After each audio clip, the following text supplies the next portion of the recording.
अवतार मेहर बाबा की जय। अवतार मेहर बाबा की जय। अवतार मेहर बाबा की जय। प्रियतम मेहर प्रभू, आमच्यामध्ये उपस्थित होऊन आपण आम्हा सर्वांना आपल्या दर्शनाचा आणि सहवासाचा आनंद देऊन आमचं मार्गदर्शन करावं, हीच आपल्या चरणी प्रार्थना. थँक्यू बाबा. जय बाबा. Beloved God, help us all to love you more and more and more and more and still yet more till we become worthy of union with you, and help us all to hold fast to Baba's Daman till the very end. अवतार मेहर बाबा की जय. अवतार मेहर बाबा की जय. अवतार मेहर बाबा की जय. सभी को जय बाबा.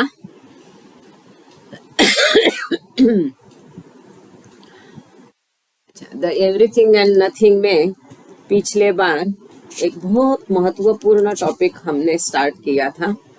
आवाज मेरी आ रही बराबर आप सभी को?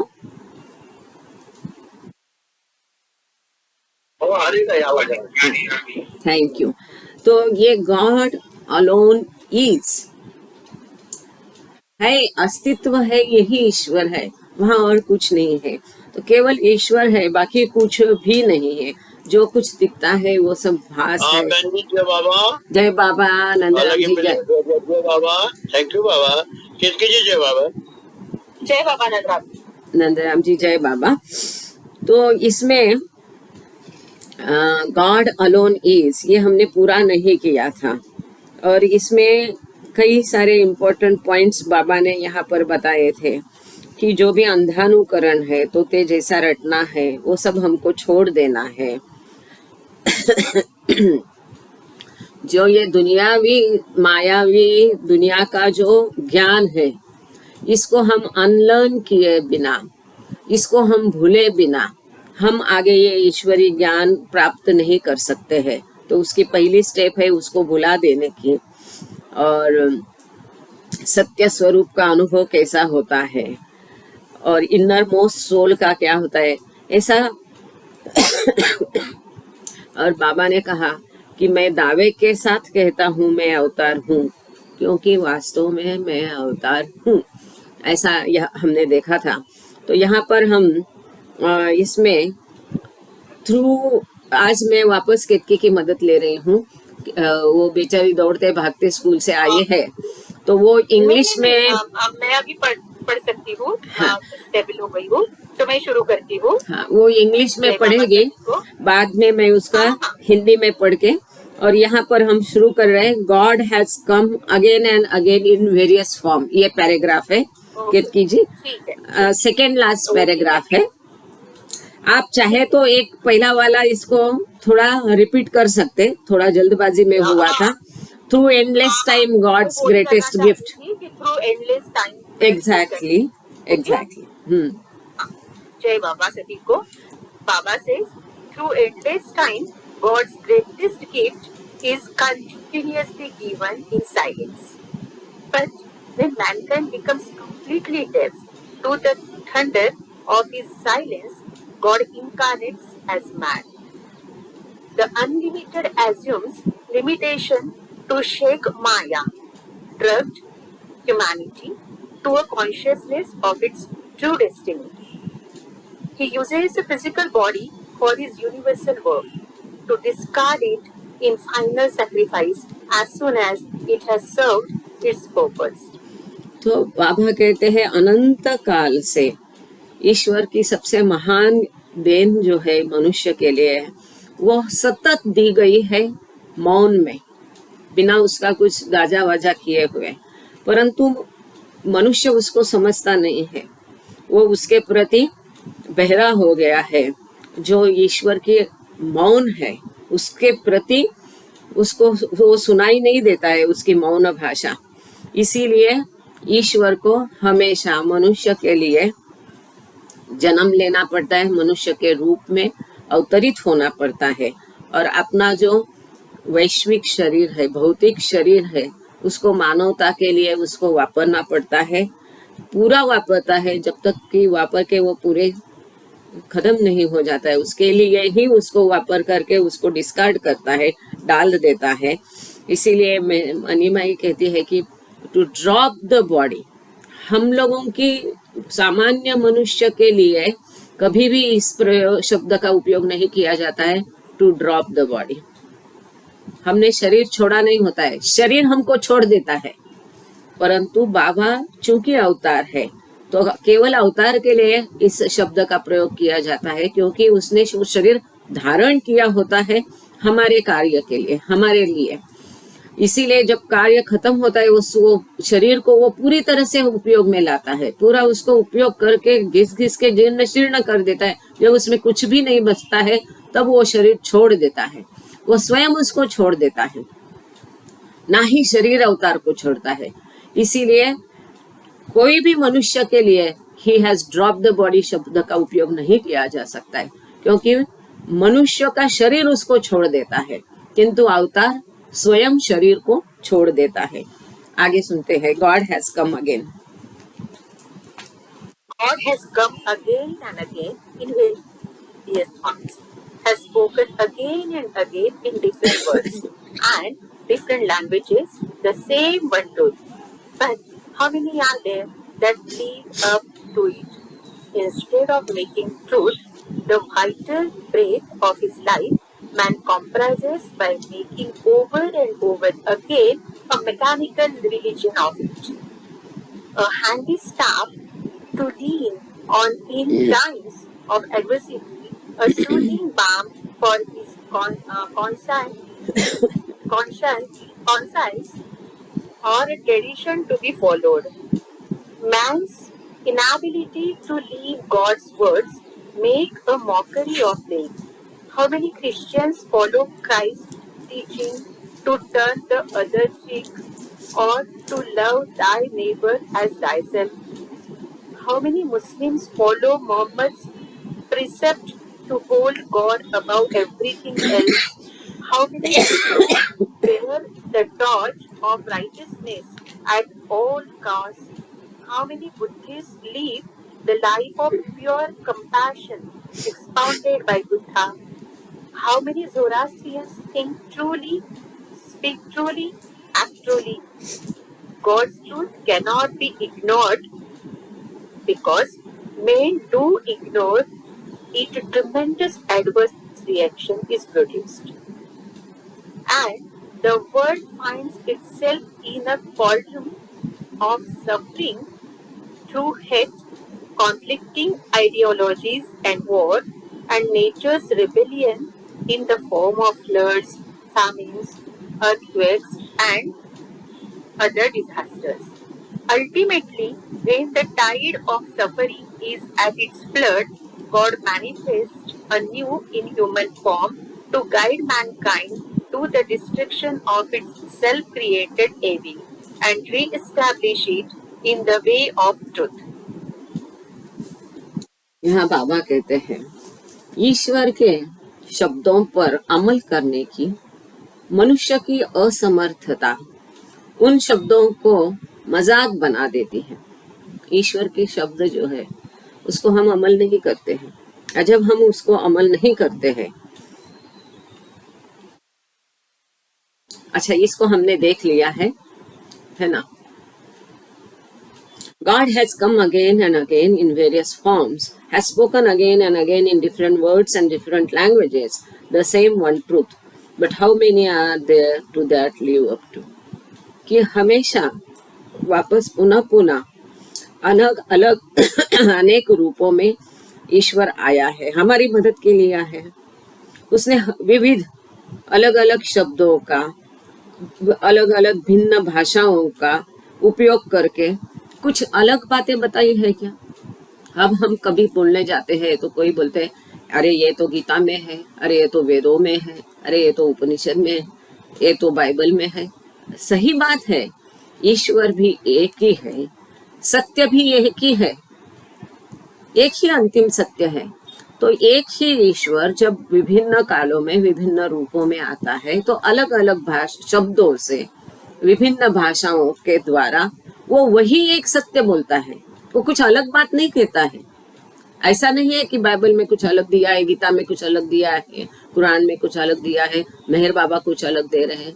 बिल्कुल नहीं है, वही सेम ट्रुथ है, बस हमको समझ में आए इसलिए हमारी भाषा में, जैसे ज्ञानेश्वर ने क्या किया, गीता को सरल कर लिया सबके लिए। उस समय जो भाषा बोली जाती थी उस भाषा का प्रयोग करके उन्हें सबको सब तक पहुंचाने की कोशिश की। बस अवतार भी वही करता है, जैसे देश काल परत्वे उसका रूप बदलता है। कभी वो राजा था, कभी वो क्राइस्ट के रूप में था, कभी ये कृष्ण के रूप में था, अब वो अवतार मेहर बाबा के रूप में है। उनका भेष अलग होगा, उन्होंने जिन शब्दों का उपयोग किया उस काल के अनुरूप उन लोगों को समझ में आएगा। उनकी भाषा अलग अलग भाषाओं में उसने अलग अलग विभिन्न शब्दों में वही एक अंतिम सत्य बना है। परंतु कितने लोग उसको जीते हैं, उन शब्दों को कितने लोग जीते हैं? जब हम उन शब्दों को, उसके एडवाइस को, उसके उपदेशों को जी नहीं सकते हैं, तो उसने जो शब्द बोले हैं वो केवल एक मजाक बन के रह जाते हैं। Instead of making truth the vital breath of his life, man compromises by making over and again अब मैकेनिकल, और उसके शब्दों को जीने के बदले उस पर अमल करने के लिए वो क्या करते हैं, उसका विडंबन करते, उसमें धर्म में उसको बदल करके वही सत्य को अपनी सांस, वेरी ब्रेथ, मतलब जिसके बिना हम जी नहीं पाएंगे, इस तरह से उनको जीना चाहिए। जो उनके उपदेश है वो हमारी सांस के जैसा बनना चाहिए कि जिसके बिना हम जी नहीं सकते। ऐसा हम नहीं करते हैं, तो इसके बदले क्या है कि हम हमेशा मनुष्य हमेशा अलग अलग धर्मों की स्थापना करते हैं, विविध धर्मों की स्थापना करते हैं, और उसके शब्दों को हम धर्म के माध्यम से जीना सीखते हैं, और धर्म के माध्यम से उसको हम यंत्रवत बना देते हैं। जो जिंदा शब्द है, जो जिंदा उपदेश है, उनको हम यंत्रवत बना देते हैं, उसका हम विडंबन करते हैं, उसको एक यंत्रवत धर्म में उसको बदल देते हैं।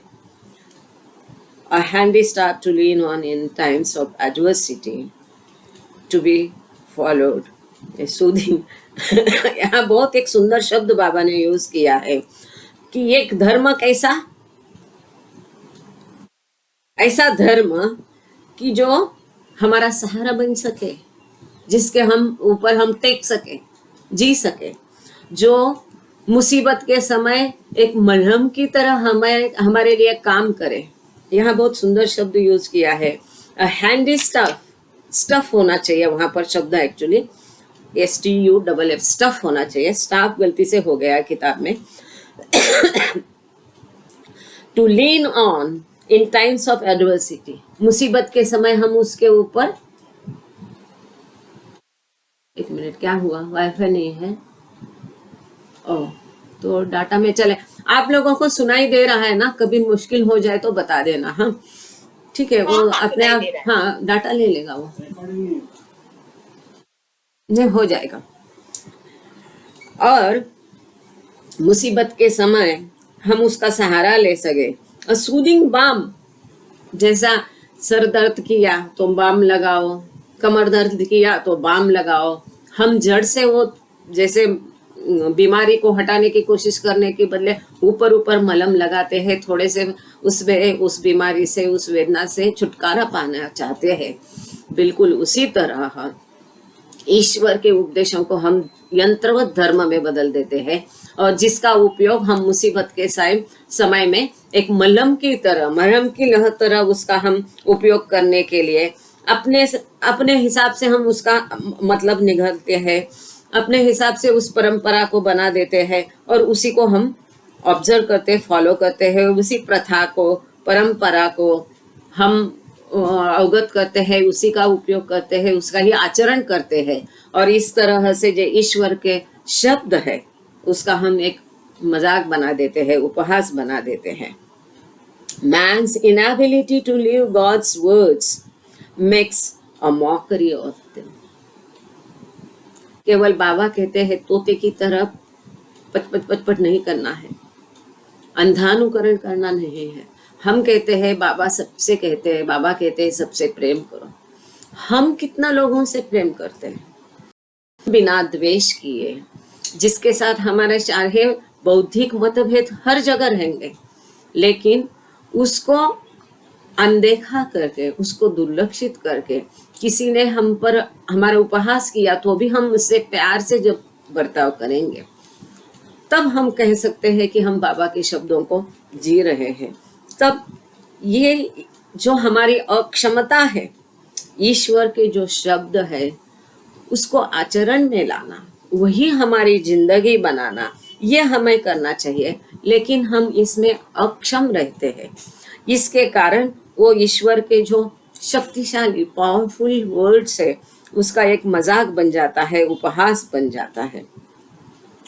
How many Christians follow Christ teaching to turn कितने ऐसे क्रिश्चियन हैं कि जो क्राइस्ट ने बताया है कि क्राइस्ट के उपदेशों का पालन करते हैं। कोई आपके एक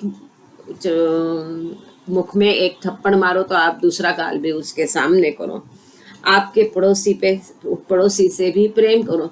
ये क्यों कहा होगा क्राइस्ट ने पड़ोसी से भी प्रेम करो? क्योंकि उस समय ये आम बात थी, पड़ोसियों से हमेशा किसी न किसी बात पर झगड़े होते रहते थे।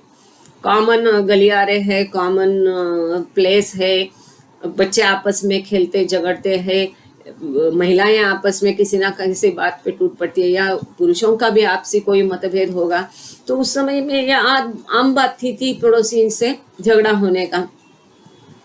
तो कितना लोग हैं कि अपने पड़ोसियों से भी प्रेम करते हैं, मतलब जिससे आप सहमत नहीं हो, बौद्धिक विचार आपके नहीं जमते हैं, आपसे उनके मत अलग है, विभिन्न है, वो तो होगा ही। जिससे आप प्रेम नहीं कर सकते, जिससे आप झगड़ा हुआ है, उससे भी प्रेम करो। ऐसा कितना लोगों से आप कर सकते हैं। कितने ऐसे मुस्लिम हैं कि जो हर चीज से ईश्वर को ऊंचे रखते हैं, हर दूसरी चीज को, जो भी आपके जीवन में है, सबको दुय्यम स्थान दे दो, प्रथम अव्वल स्थान ईश्वर का होना चाहिए, बाकी सब कुछ हटा दो। Your first priority should be God. जब आप ऐसा करोगे तब हर दुनियादारी छोड़ के आप वही एक करोगे, आप उसी में पूरी तरह से घुल जाओगे, मिल जाओगे, वही एक आपका जीवन मात्र ध्येय होगा। और जब ऐसा होगा ना, तब प्रैक्टिकली क्या होता है, अपने आप ये दुनियादारी में उलझ करके, मिल करके, जुल करके हम जो भी संस्कारों को गंदे इकट्ठा करते रहते हैं, अच्छे बुरे संस्कारों को, अपने आप वो संस्कार कम इकट्ठे होंगे, जो है वो संस्कार भी कम होते जाएंगे। हम ईश्वर में रहने से ईश्वर बड़ा होता है या उसको कुछ फायदा होता है, इसलिए ईश्वर कहता है क्या, जो ये मोहम्मद ने बोला कि होल्ड गॉड अबव एवरीथिंग, बाकी सब चीजों के ऊपर आप ईश्वर को रखो। अब ईश्वर को ऊपर नहीं रखने से वो ईश्वर छोटा हो जाता है क्या? मतलब कोई भी चीज में आप पहले ईश्वर का को क्या पसंद आएगा, क्या नहीं पसंद आएगा, इसका सोचना है। First priority should be God. अब उसको फर्स्ट प्रायोरिटी नहीं देने से उसका ईश्वरत्व खत्म होने वाला है क्या? बिल्कुल नहीं। ये हमारे लिए, अपने भले के लिए उसने बोला है मोहम्मद ने कि आपकी दुनियादारी छोड़ दो, आप केवल ईश्वर पर ध्यान दो। फर्स्ट प्रायोरिटी, अहम महत्व जिंदगी में किसको देना है? तो ईश्वर को देना है। मतलब क्या कि उसने जैसा उपदेश किया है, जिस तरह का बर्ताव वो हमसे चाहता है, उस तरह का करना है। फिर वो झूठ नहीं बोलना, पीठ पीछे किसी की निंदा नहीं करना, वगैरह वगैरह जो भी बताया है, इस तरह का जीवन हमको। तो कितने ऐसे मुस्लिम हैं कि हर चीज को छोड़कर वो केवल ईश्वर को अहम स्थान देते हैं। वो तो क्या होता है, यंत्रवत जो धर्म बना है उसी का बाद में ख्याल किया जाता है, उसी को महत्व दिया जाता है, उसी की अहमियत बढ़ती है। और जो ऐसा धर्म कि जो अपने हिसाब से आगे वो बदलता जाता है, बाबा ने स्वयं ने कहा है कि जिसने भी ये धर्म की स्थापना की है, उनका मूल उद्देश्य हट गया है, बाजू हो गया है, और धर्म का एक विपरीत रूप अभी हमारे सामने है। जो आते हुए काल में हर बार बदल रहा है। जो हम आग्रह करते कि बाबा को शब्दों को बदलो मत, कोई भी बाबा का मैसेज है, आप एक चैप्टर है, एक घटना है, उसमें से तोड़ के इतना सा ही अलग से आप मैसेज करके डालोगे तो वो अलग रूप में दिखाई देता है। उसकी पूर्व पीठिका न समझ के यदि उसको पढ़ा जाए तो इट बिकम समथिंग डिफरेंट। तो ये जो है, जैसा कि अभी मनी माई जो है बहुत खेल कूद वाली थी, उसको खेलने में ज्यादा दिलचस्पी थी, पढ़ाई में ज्यादा रुचि नहीं थी, भाई आम बच्चों में होता है। तो वो हर बार, और बाबा उसको बोलते थे अब तुम इतना मार्क लाओगी तो मैं तुमको इतने दिन रहने दूंगा, तुम ये करोगे, पास करो तो मेरे पास आके रह सकती।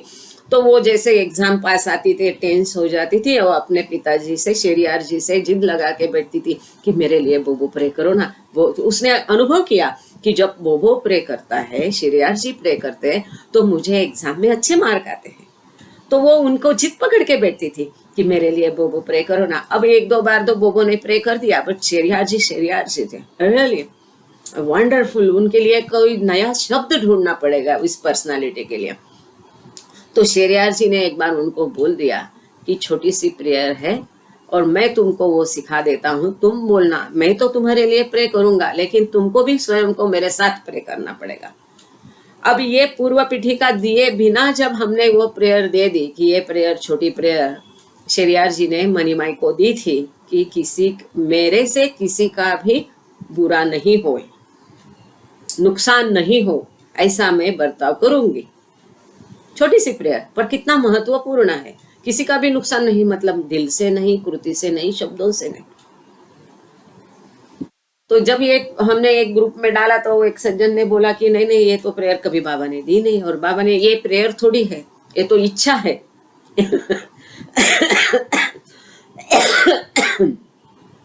कि किसी से भी मैं मेरा बुरा बर्ताव या मेरे कारण किसी से भी मैं नुकसान नहीं करूंगी।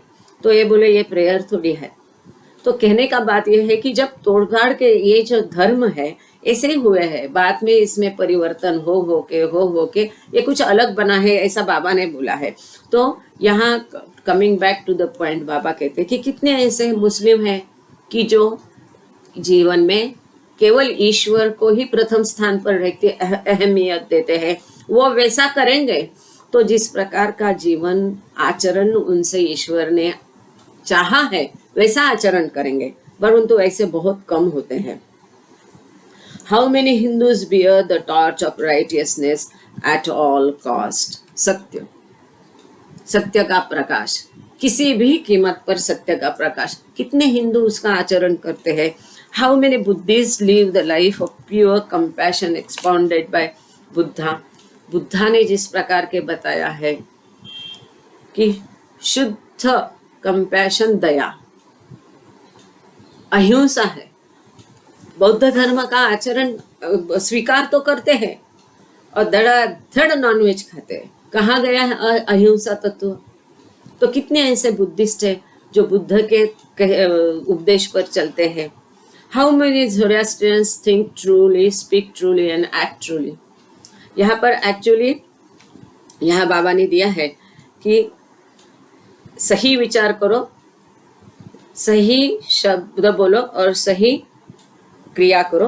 तो उसको बाबा ने अब कभी दूसरे लिटरेचर में है, good deed, good words and good thoughts. अच्छे कर्म, अच्छे विचार और अच्छे शब्द, ऐसा एक त्रिसूत्री है ज़ोरास्ट्रियन धर्म की, बहुत अच्छी है। ये करेंगे तो अपने आप हमारे संस्कार कम होते हैं। वैसे उनका कस्ती का झटकना है, उसके बारे में भी बाबा ने दिया है कि कस्ती का झटकना दिन में 5 बार, मतलब जो उस समय तक मैंने संस्कार जमा किए हैं उसको मैं झटक देता हूँ कि ईश्वर को अर्पण। बाबा ने स्वयं कहा है कि बुरा हो अच्छा हो सब कुछ मुझ में डाल दो, मैं दरिया हूँ, समंदर हूँ, सब कुछ एब्सॉर्ब कर दूंगा, साफ कर दूंगा। तो उस समय के वो संस्कार ईश्वर को अर्पण करना, उसका ये अर्थ है। परंतु उस हिसाब से कोई ज़ोरास्ट्रियन उसका पालन नहीं करते। तो बाबा ने यहाँ पर वही पूछा है कि कितने ऐसे ज़ोरास्ट्रियन है, उस जो ज़ोरास्ट्रियंस ने बताया है think truly, speak truly and act truly का पालन करते हैं। बाबा कहते हैं आगे, God's truth can not be ignored. जो ईश्वर ने सत्य बताया है उसको हम दुर्लक्षित नहीं कर सकते हैं। जब उसका दुर्लक्षित किया जाता है तो जबरदस्त प्रतिकूल प्रतिक्रियाएं आती है। और जो विश्व है, जब ईश्वर के शब्दों को हम दुर्लक्षित करते हैं, बहुत महत्वपूर्ण है यहाँ पर बाबा कहते हैं, जब ईश्वर के शब्दों को हम दुर्लक्षित करते हैं तो बहुत जबरदस्त प्रतिकूल प्रतिक्रियाएं विश्व में उठने लगती है। और ये पूरा विश्व है जैसे कि एक हंडा में या देग में, देग रहती है ना, बहुत बड़ी देग जिसमें खाना बनाते हैं, बहुत बड़ी देग रहते हैं, उसके अंदर जैसे कि वो विश्व गिरा जाता है देग के अंदर की, जो कि बाहर नहीं आ जा सकता है। और उसमें कई यातनाएं वो सहता है, जो उद्वेग है, विवादग्रस्त विरोधी परिस्थितियां है, कॉन्फ्लिक्टिंग आइडियोलॉजीज एंड वॉर, जो आदर्श तत्व है वो आपस में टकराते हैं, विवादग्रस्त विरोधी ऐसे आदर्शवादी तत्व, और युद्ध, और जो निसर्ग का नेचर्स रिबेलियन, निसर्ग का विद्रोह जो हम आजकल अनुभव कर रहे हैं। अभी अक्टूबर है, फिर भी देखो क्या है, अभी भी बारिश चल ही रहा है। अब बोलते हैं इस बार दिसंबर तक होगा, फिर कोई बोला कि जनवरी तक इस बार बारिश होगा।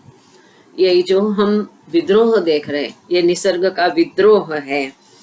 फिर वो विद्रोह निसर्ग का किस प्रकार से, किस जरिए से दिखता है कि बाढ़ है, अकाल है, भूकंप है, और ऐसे कई सारी आपदा है, मुसीबत है, विपदा है। इसके माध्यम से ये जो हम ईश्वर के शब्दों को अनदेखा करते हैं, उसको दुर्लक्षित करके हम अपने मनमाने व्यवहार करते हैं, उसके पश्चात विश्व में ऐसी स्थिति निर्माण होती है।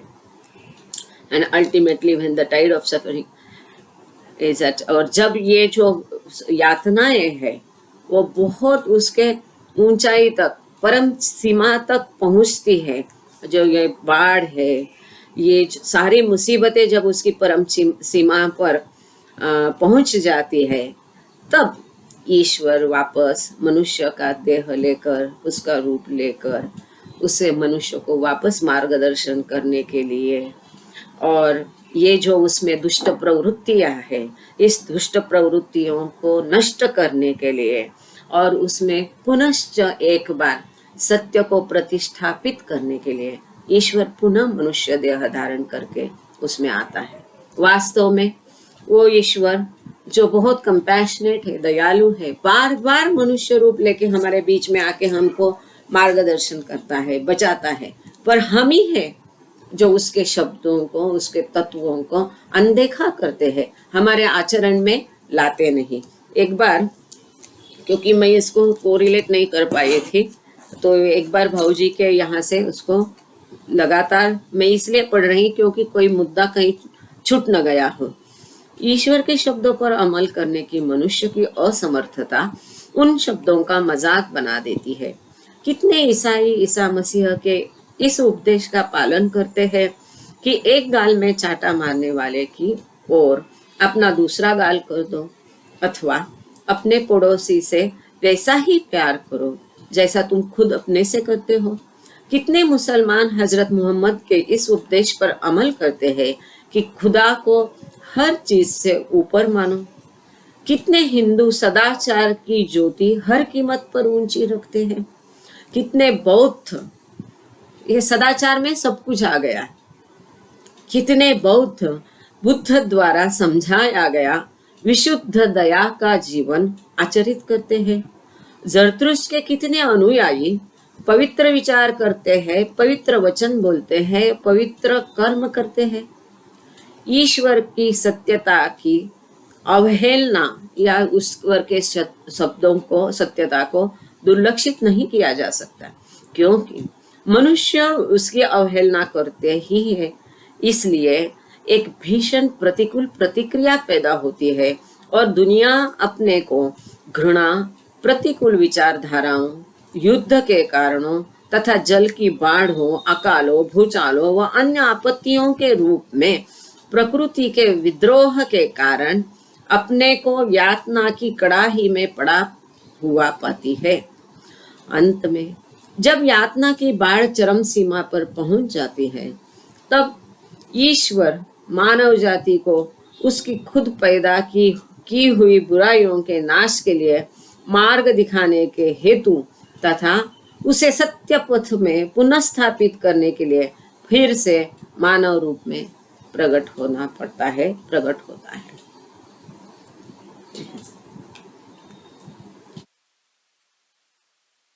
Baba says, my silence and the imminent breaking of my silence is to save mankind from the monumental forces of ignorance and to fulfill the divine plan of universal unity.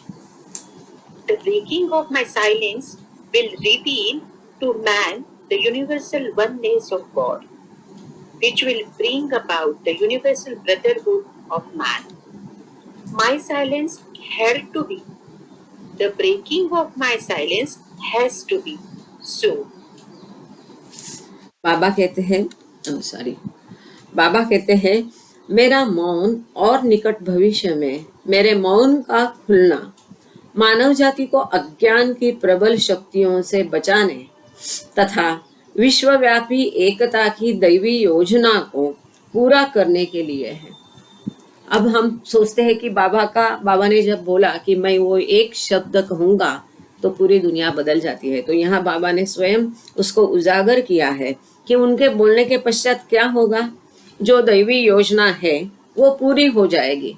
अच्छा, वो दैवी योजना क्या है कि पूरा विश्व जो अलग अलग हिस्सों में, अलग अलग जाति धर्मों में, भाषा में, कल्चर में, संस्कृति में बटा है वो सब एक हो जाएगा।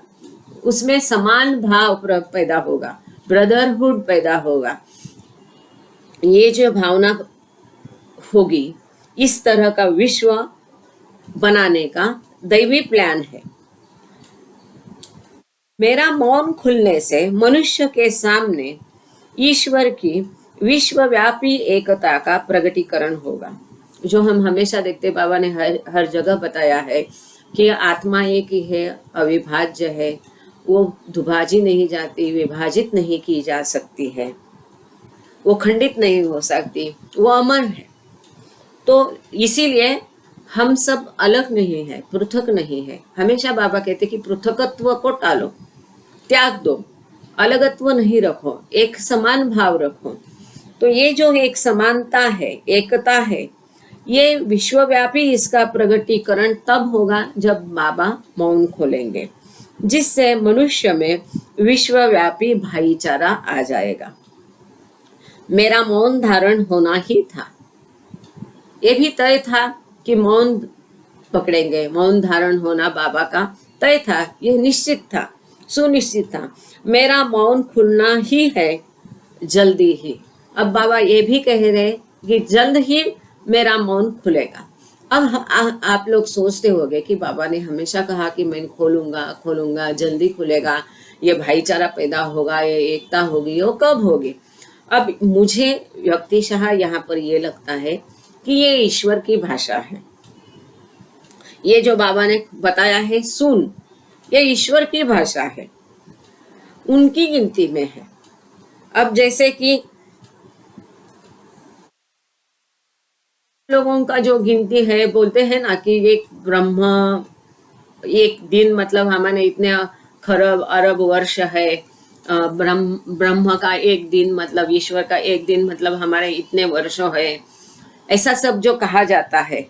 तो उस प्रकार से जैसे बाबा ने कहा था, जो फाइनल डिक्लेरेशन दिया कि मेरी भाषा आपकी समझ में नहीं आएगी, तो मुझे लगता है जो बाबा ने कहा कि मैं जल्द ही मौन खोलूंगा, तो हो सकता है ये बाबा अपनी भाषा में बोल रहे हैं, जल्द मत, उनके हिसाब से गिनती करनी पड़ेगी, वो उनके हिसाब की गिनती के हिसाब से वो जल्द ही होगा। हम उनके तरीकों को नहीं जानते हैं।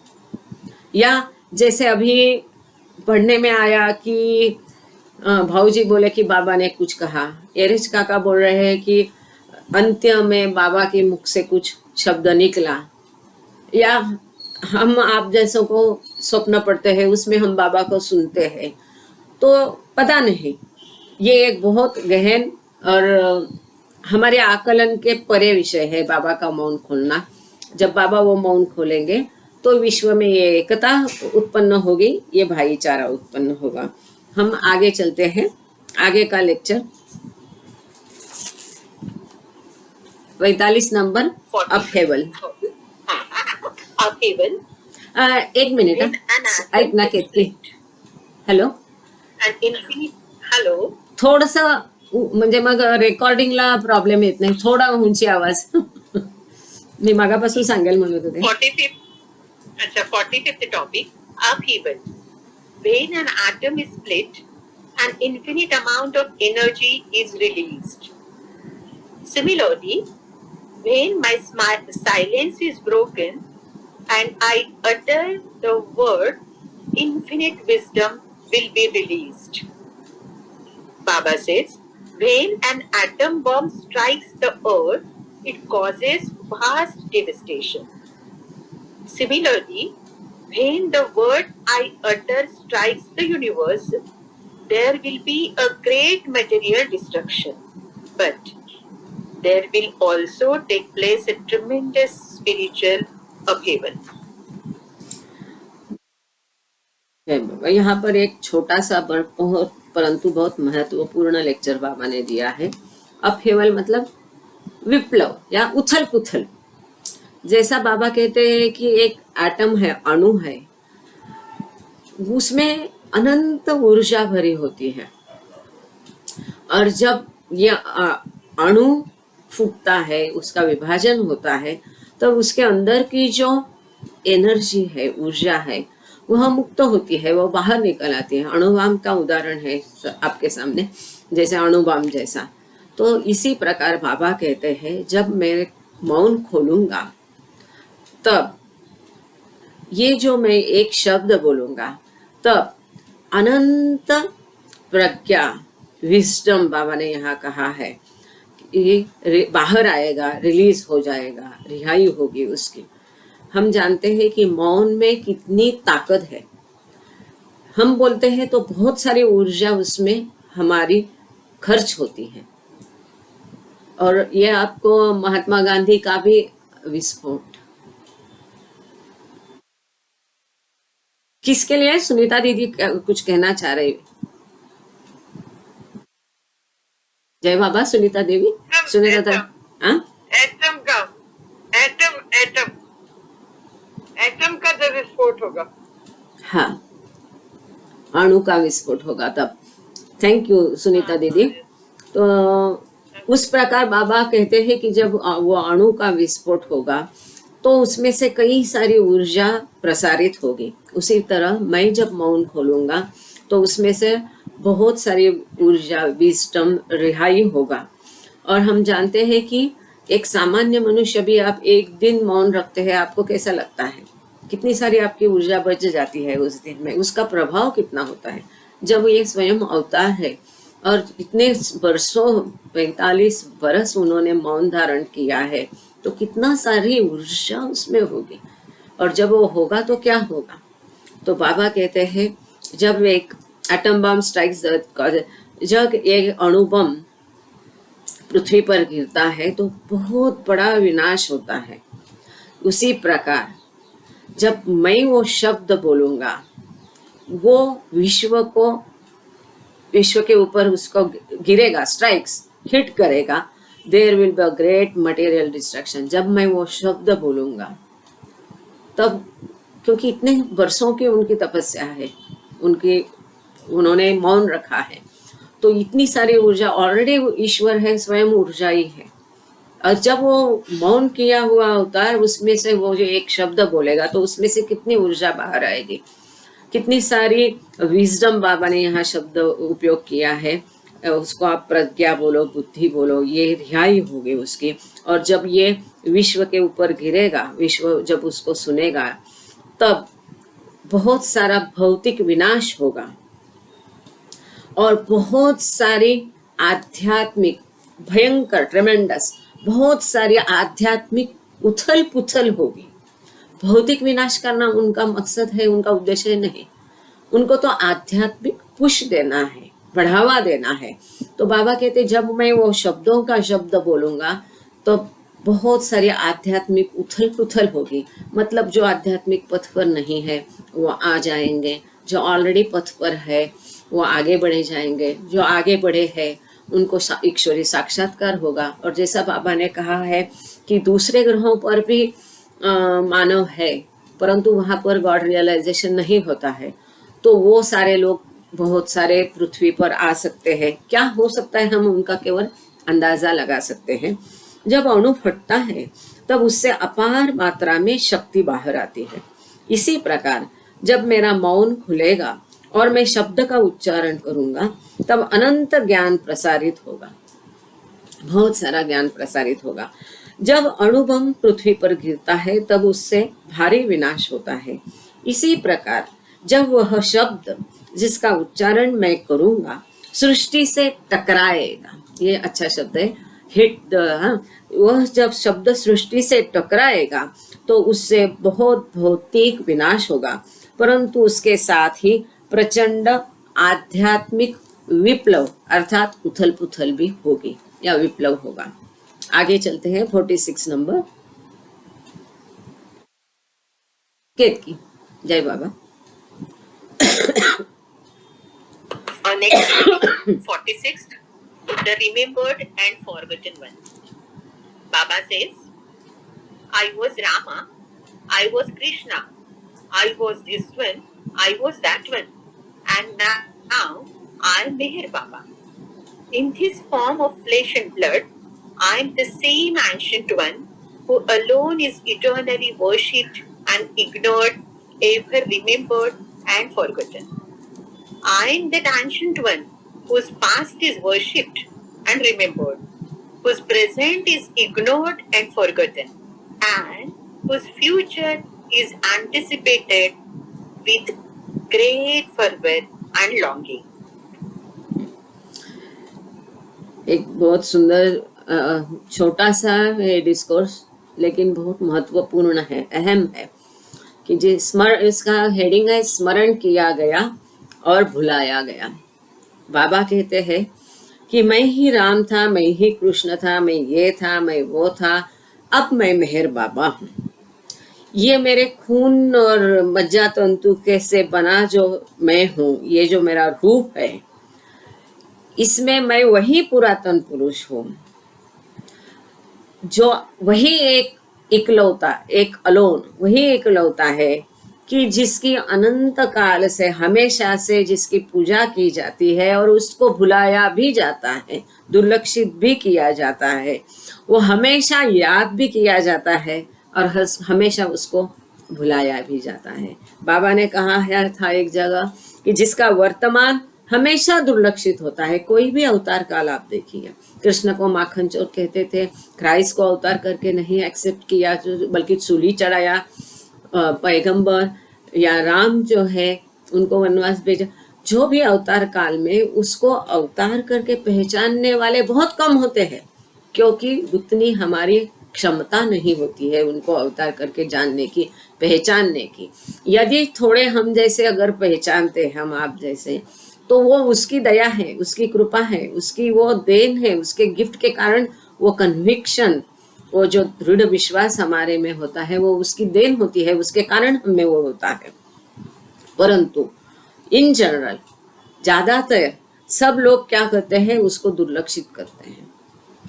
और जैसे कि बाबा के बारे में वो कोई ईरानी बाबा बोलते थे, क्या बोलते थे पता नहीं। अब अहमदनगर में बाबा थे, लेकिन अहमदनगर के कितने लोग उनको मानते हैं, जानते हैं और उनका अनुसरण करते हैं, फॉलो करते हैं? बहुत कम लोग। और वर्तमान में उसको दुर्लक्षित किया जाता है और उसके अवतरण की हमेशा प्रतीक्षा की जाती है।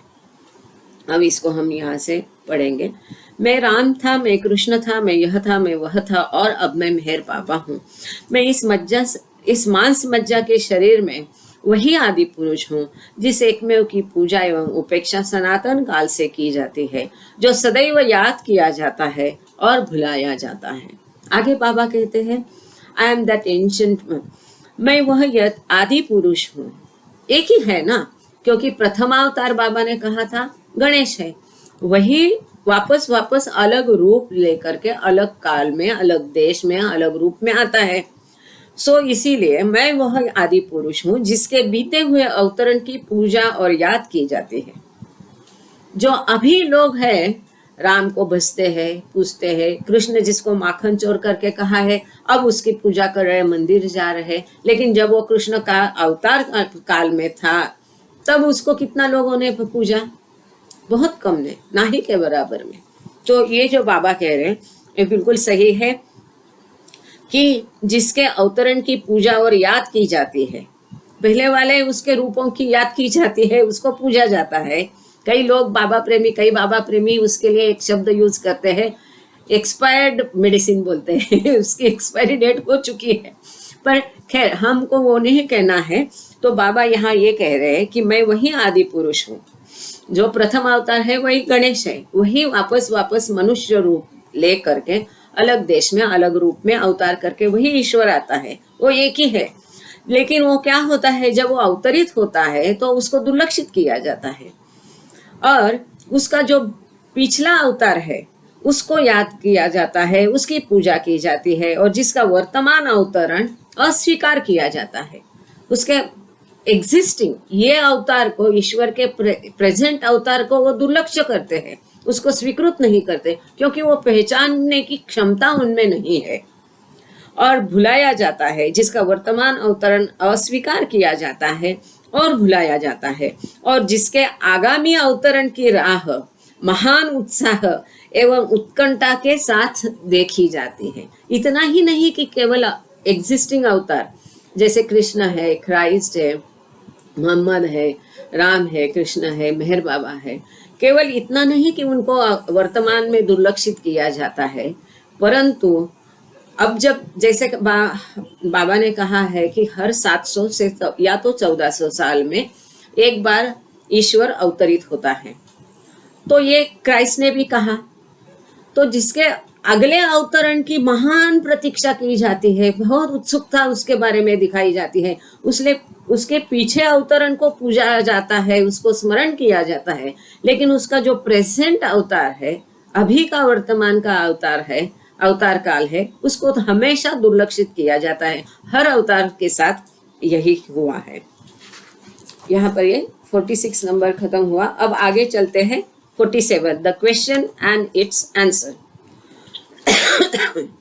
47 topic, the question and its answer. There is only one question, and once you know the answer to that question, there are no more to ask. That one question is the original question, and to that original question, there is only one final answer.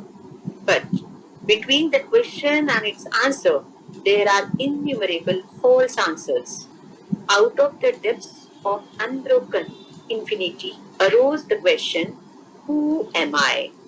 And to that question, there is only one answer, I am God. The question and it's answer, प्रश्न और उसका उत्तर। प्रश्न केवल एक ही है, और जब तुम उस प्रश्न का उत्तर जान जाते हो तब पूछने के लिए और प्रश्न नहीं रह जाते। वह एक प्रश्न मूल प्रश्न है, और उस मूल प्रश्न का केवल एक ही अंतिम उत्तर है, लेकिन उस प्रश्न और उसके उत्तर के बीच असंख्य झूठे उत्तर हैं। अब ये आपको पहली जैसा लग रहा होगा कि ये क्या चल रहा है। एक ही मूल प्रश्न क्या है, को हम, हु एम आई, और उसका उत्तर क्या है, आई एम गॉड। परंतु बाबा बोलते हैं एक ही प्रश्न मूल प्रश्न है, को हम, उसका मूल उत्तर भी एक ही है, आई एम गॉड, मैं ईश्वर हूं।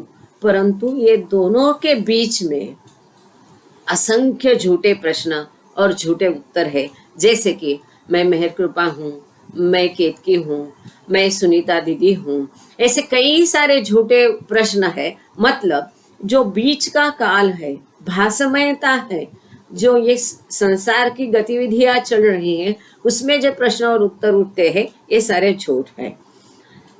अखंड अनंतता की गहराई से प्रश्न उठा, मैं कौन हूँ? और उस प्रश्न का केवल एक उत्तर है, मैं परमात्मा हूं, है ना।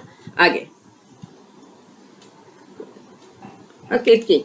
God is infinite and his shadow too is infinite. Reality is infinite in its oneness. Illusion is infinite in its manyness.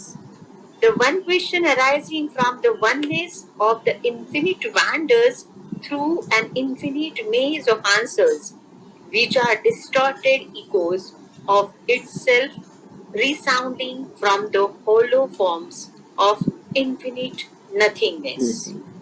परमात्मा अपार है और उसकी छाया भी अपार है, यह हमने किया है। अगर परमात्मा अनंत है तो जो अनंत है, छोटी सी पेंसिल है तो छोटी सी पेंसिल की छाया भी छोटी सी होगी। परमात्मा जब अनंत है तो उसकी छाया भी अनंत है, और उसकी छाया मतलब ये माया, मतलब माया भी अनंत है। सत्य की अपनी एकता में अपार है। सत्य अपनी एकता में, यहाँ मैं इसको, reality is infinite in it's oneness. जीवा सत्य वास्तव है। वास्तव क्या है? ये सब कुछ भ्रम है, ईश्वर केवल सत्य है, अस्तित्व का केवल ईश्वर का सत्य है, यह वास्तविकता है।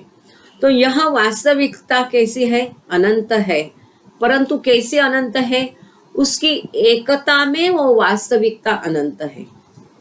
उसकी जो एकता है कि हम जो अनंत दिख रहे हैं, ये जो छाया है जो अनंत दिख रही है, वो भास है।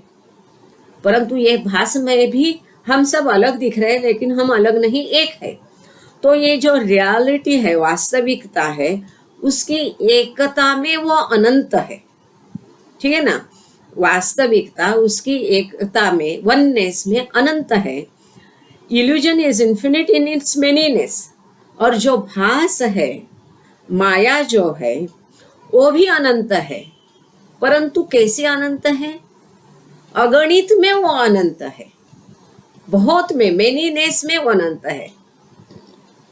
वास्तविकता भी अनंत है, पर वो वननेस में, एकत्व में अनंत है। माया भी अनंत है, परंतु वो मेनीनेस में, बहुत में वो अनंत है। सत्य अपनी एकता में अपार है, अनंत है। भ्रम अपनी अनेकता में अपार है या अनंत है। आपको समझ में आ रहा है ना ये? होपफुली कि जो इल्यूजन है उसमें क्या है? पृथकत्व है, अलगत्व है, भिन्नता है, द्वंद्व है, द्वैत है। हम सब एक दूसरे से अलग है, ये भाव है।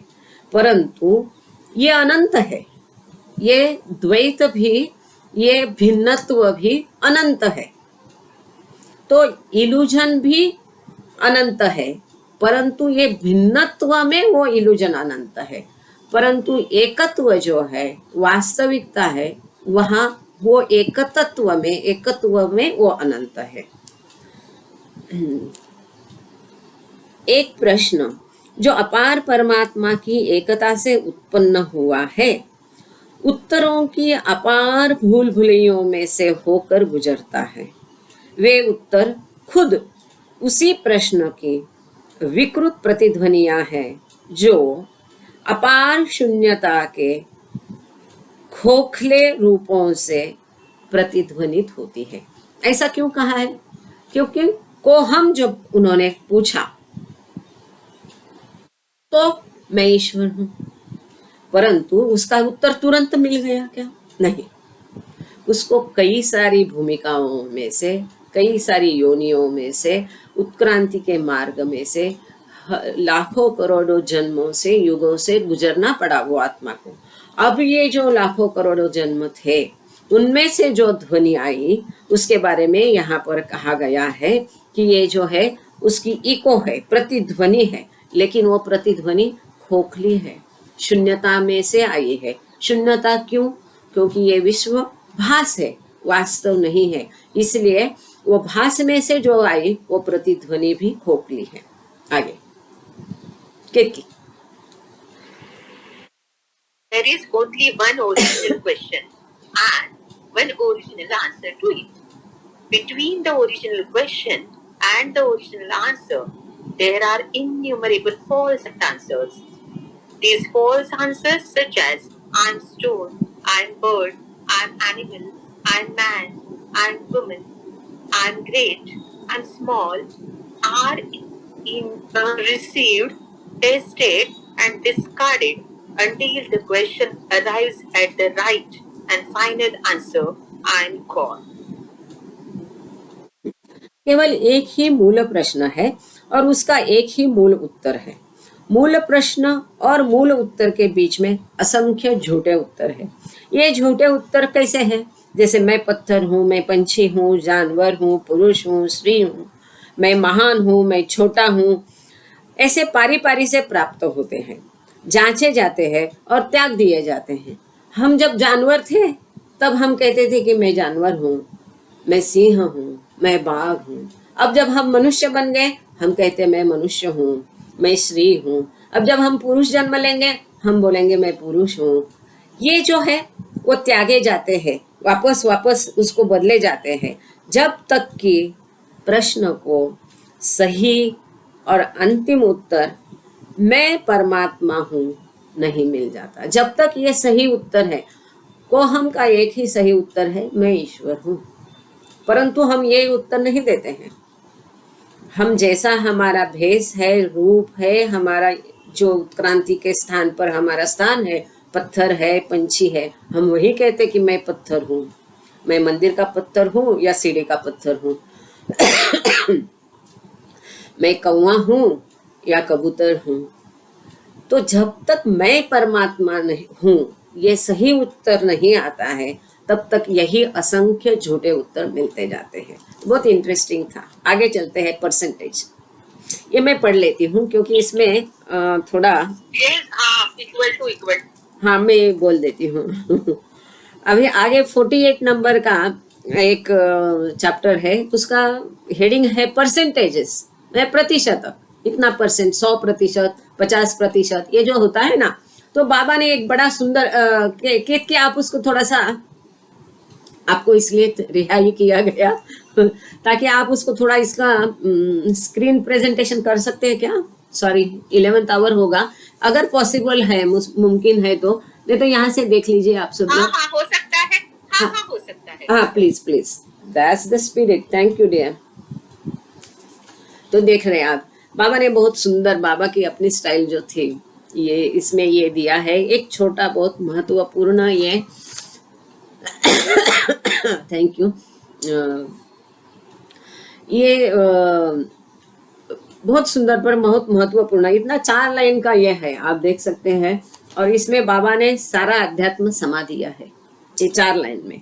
अब पहला ये जो है इक्वेशन के फॉर्म में, ये जो केमिस्ट्री, मैथमेटिक्स, इसमें जैसे इक्वेशन रहते हैं, ये इक्वेशन के जैसे देखो, मुझे बहुत सराहना पड़ेगा केतकी को, रियली उसकी जितनी तारीफ करे कम है।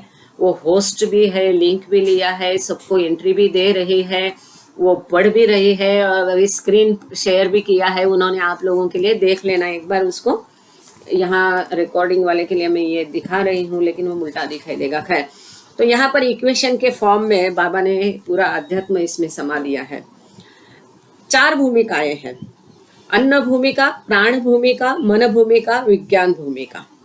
तो अन्न भूमिका को हम कह सकते हैं स्थूल जगत, प्राण भूमिका को हम कह सकते हैं सूक्ष्म जगत, और मन भूमिका को कारण जगत, और विज्ञान भूमिका मतलब ये सब ईश्वर का खेल है, वो जगत है, ईश्वर का जगत है, दैवी जगत उसको कह सकते हैं।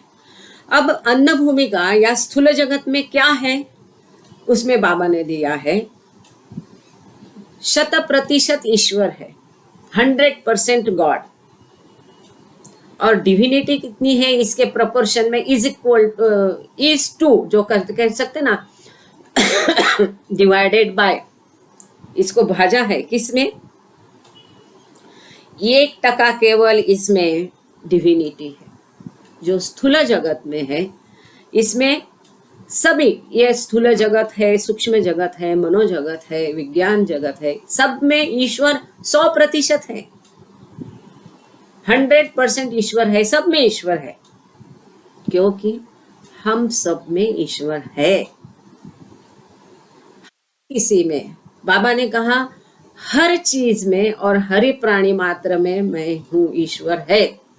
अब बाबा ने हर चीज में क्यों रखा है, इसके 2-3 बहुत सुंदर कहानियां मैं आपको बताऊंगी। पहले हम ये इक्वेशन को समझ लेते हैं, और यदि मैं भूल जाऊं वो कहानी बताना तो मुझे जरूर याद दिलाएगा।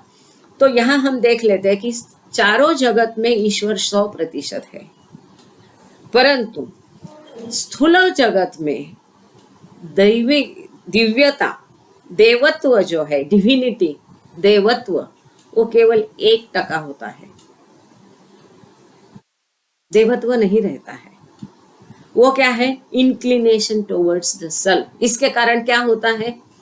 ईश्वर 100% है, लेकिन देवत्व 1% है। इसके कारण क्या होता है? खुद की तरफ पूरा ध्यान होता है, अंतर्वर्ती होते हैं हम लोग।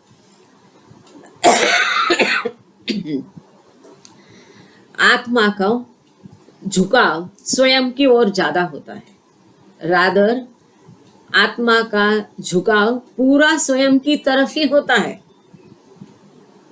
हमारा पूरा 100% झुकाव स्वयं की ओर होता है। हम देवत्व को ज्यादा अहमियत नहीं देते, ये दुर्भाग्य है। ये कहाँ होता है? स्थूल जगत में होता है। फिर स्थूल जगत में क्या आया?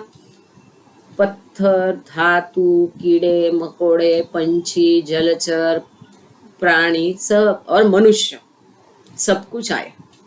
इसमें 100% ईश्वर है, परंतु देवत्व 1% है, और इसके कारण हमारा झुकाव स्वयं की ओर ज्यादा होता है। हम स्वयं को ज्यादा अहमियत देते हैं।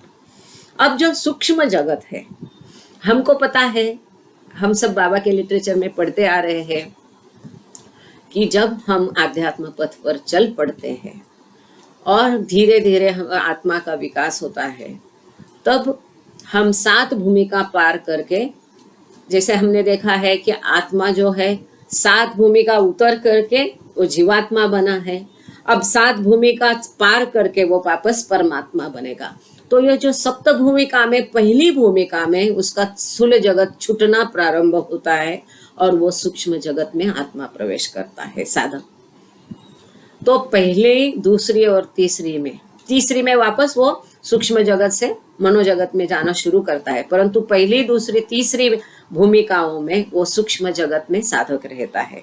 तो यहाँ ईश्वर यहाँ पर भी 100% है, परंतु देवत्व 25% है। 25% केवल देवत्व है। इसका परिणाम क्या होता है? इंस्पिरेशन अबाउट द सेल्फ, मतलब स्वयं स्फूर्ति, या इसलिए आत्मा के बारे में स्फूर्ति होती है, इंस्पिरेशन होता है, स्फूर्ति रहती है। किस चीज की स्फूर्ति होती है? उसको समझ में आता है कौन क्या बोला है, किसने क्या कहा है, या किसके मन में क्या चल रहा है, जैसा बारिश आने वाली है कि नहीं है, कि ईश्वर को और ध्याना है, ईश्वर मुझसे अलग है तो ईश्वर को कैसा पाना है, उसकी स्फूर्ति जो भी है। 25% ईश्वरत्व या 25% देवत्व के कारण उसमें स्फूर्ति आ जाती है, इंस्पिरेशन की देन उसको सूक्ष्म। सॉरी टू डिस्टर्ब, लेकिन मुझे थोड़ा सा जय बाबा, की बोलिए। कंपैरिजन है, गॉड 100% इज टू डिविनिटी 25%।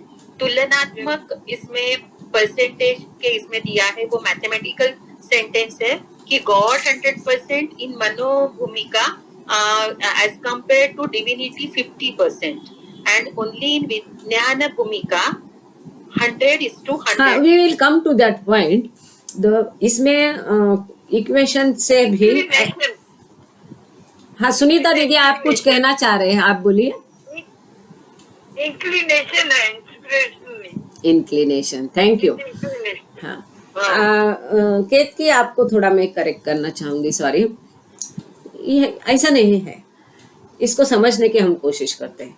इसीलिए मैं पहले ही बताया कि चारों भूमिका में ईश्वरत्व है, गॉड है, सॉरी ईश्वरत्व नहीं, गॉड है, ईश्वर है। क्यों? क्योंकि हम सब में ईश्वर है। कैसे?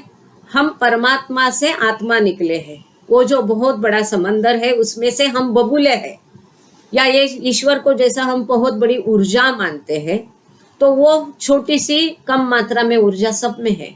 या जैसे बाबा ने प्रेम प्रकरण में दिया है, यदि ईश्वर अमर्याद प्रेम है तो वो छोट प्रेम हर जीव मात्रा में, हर चीज में वो प्रेम मौजूद है, कम ज्यादा मात्रा में।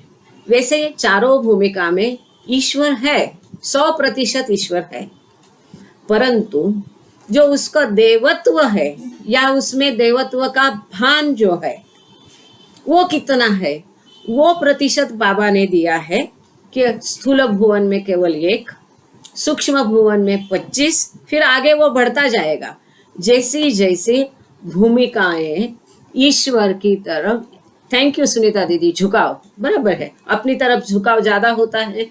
फिर जैसे वो सप्त भूमिका पार करने लगता है तब उसका ईश्वरत्व की तरफ झुकाव बढ़ जाता है। परफेक्टली सेड सुनीता दीदी आपने।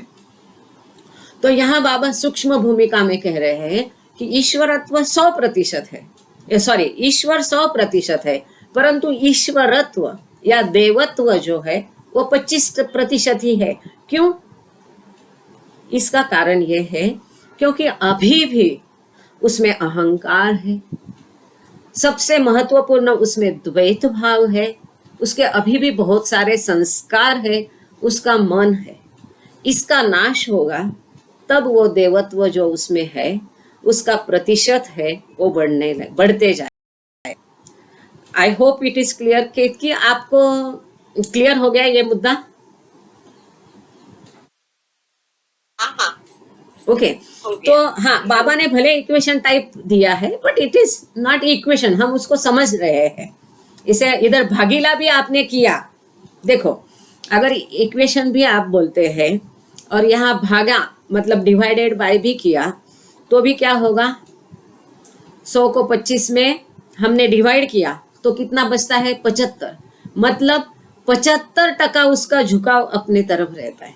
ठीक है, ओके अगर मैथमेटिक्स में लैंग्वेज में समझना है। Thank you. ओके तो वैसे स्थूल जगत में 1% देवत्व है उसमें, तो 100% उसका भान अपनी तरफ ही है, झुकाव अपनी तरफ ही है। सूक्ष्म जगत में जैसे कि वो धीरे धीरे ईश्वर के पास जाने लगता है, अपना ध्येय जो है खुद ईश्वर बनना, ईश्वर प्राप्ति या ईश्वर को देखना, उस ध्येय के पास जैसा जाता है तो वैसे वैसे उसका झुकाव ईश्वरत्व की तरफ ज्यादा बढ़ता है, अपनी तरफ कम होने लगता है। आगे है मनोजगत या कारण जगत, इसमें भी ईश्वर 100% है, परंतु इसमें ईश्वरत्व या देवत्व 50% है, आधा देवत्व है इसमें। अब ये मनोभूमिका कौन सी है, जो 7 स्टेप्स है ईश्वरत्व प्राप्ति की, उसमें जो 5, 6, 7 ये है मनोभूमिका, कारण जगत। तो यहाँ पर साधक बहुत ऊंची भूमिका में पहुंचा होता है, वो कुछ भी उसकी इच्छाएं होती है तो वो इच्छाओं की पूर्ति, वहां भी थोड़ी बहुत इच्छाएं रहती है बाकी, लेकिन उन इच्छाओं की पूर्ति के लिए भौतिक या स्थूल माध्यम की जरूरत नहीं होती है। स्थूल माध्यम वो उपयोग में नहीं लाता है, ना ही उसको सूक्ष्म माध्यम को या मानसिक रूप से उसको, बस वहां केवल इच्छा होती है और जाती है, उसकी पूर्ति की कोई आकांक्षा वहां नहीं रहती है, इसके लिए वहां पूर्ति का कोई माध्यम नहीं होता है। मनोभूमिका में उसके कई सारे संस्कार जीर्ण शीर्ण बहुत कम होते जाते, बहुत विरल हो जाते हैं, बहुत कम विरल, लेकिन बचते हैं थोड़े से। उसका जो छोटा अहम है ये छूट गया है, लेकिन जो अहम है, अब ये झूठा के अलावा दूसरा अहम कौन सा है, ये विलगत्व वाला, पृथकत्व वाला, भिन्नत्व वाला जो भाव है, मतलब द्वैत भाव, वो अभी भी उसमें बाकी है, थोड़ा संस्कार बाकी है, थोड़ा अहम भाव बाकी है, द्वैत भाव अभी भी बाकी है। और इतना ही नहीं तो अभी भी उसका मन बाकी है, अभी मन का नाश नहीं हुआ है। जब ये मन का नाश होगा, ये द्वैत भाव खत्म होगा, तभी ये 100 का 100 डिविनिटी आएगा, 100 का 100 ईश्वरत्व आएगा। इसीलिए कारण जगत में ईश्वर 100% है, ईश्वरत्व 50% है। और जो यहाँ देखो, हर बार बाबा ने सुंदर शब्द उपयोग किया है। मैं सुनीता दीदी की मदद वापस चाहूंगी। यहाँ इल्यूमिनेशन थ्रू द सेल्फ, अपने तरफ का झुकाव कम होता है। यहाँ स्वयं की तरफ केवल 50% रहता है और उसको इल्यूमिनेशन कहा है। क्यों? क्योंकि स्वतः वो प्रकाशित हो उठता है, ईश्वरत्व उसका प्रकाशित हो उठता है, देवत्व उसका प्रकाशित हो उठता है और वो 50% होता है। देवत्व 50% है, इसीलिए स्वयं की तरफ जो झुकाव था वो 50% कम हो गया और 50% वो ईश्वरत्व से प्रकाशित हो उठा। तो यहाँ उसका देवत्व 50% प्रकाशित हो जाता है। आगे है विज्ञान भूमिका, और यहाँ केवल ईश्वर ही है। हम लोग विज्ञान भूमिका में नहीं है, हम लोग विज्ञान भूमिका में नहीं है। यहाँ स्थूल भूमिका, स्थूल जगत पूरा पीछे गया, पूरा गया, सूक्ष्म जगत गया, मनोजगत कारण जगत गया। यहाँ उसने ईश्वर को रूबरू सामने देख करके वो हुआ मनोभुवन या कारण जगत में वो ईश्वर को सामने देखता है, आमने सामने देखता है, रूबरू। इवन 6वीं भूमिका में, प्राण जगत भूमिका में, मनोभुवन में भी वो ईश्वर को सामने सामने देखता है, परंतु उसको अपने से अलग पाता है। ईश्वर अलग है, भिन्न है, मैं अलग हूँ। यह भिन्नत्व की भावना वहां पर भी है। एकत्व अभी तक स्थापित नहीं हुआ है, द्वैत भाव अभी है, अद्वैत अभी स्थापित नहीं हुआ। लेकिन जब ये द्वैत जाता है, मिट जाता है और एकत्व भाव स्थापित होता है, अद्वैत भाव स्थापित होता है, तब वो साधक या जीवात्मा स्वयं परमात्मा बनता है और वो अनुभव करता है। इसीलिए गॉड रियलाइजेशन, ईश्वर साक्षात्कार, उसे साक्षात्कार होता है। वो अनुभव करता है कि मैं ही स्वयं ईश्वर हूँ, मैं सब में स्थित हूँ और ये सामने में जितने देख रहे हैं उनमें भी मैं स्थित हूँ और वो सभी भी मुझ में समाविष्ट है। ये मुझसे अलग नहीं है, मैं अलग नहीं हूँ। उसका यहाँ संपूर्ण संस्कार खत्म हो गया है। उसका अहम जो था, उसका मूल तत्व जो वैश्विक अहम में बदल जाता है, मैं ही ईश्वर हूँ, झूठा अहम निकल जाता है, मनोनाश होता है, द्वैत चला जाता है और अद्वैत भाव स्थापित होने के कारण यहाँ पर देवत्व, द्वैत और देवत्व कितना पास में है। देखो, ये मजा हिंदी में ही आएगी और भाषा में नहीं आएगी। यहाँ उसका द्वैत खत्म हो गया, इसके लिए अद्वैत भाव स्थापित हुआ।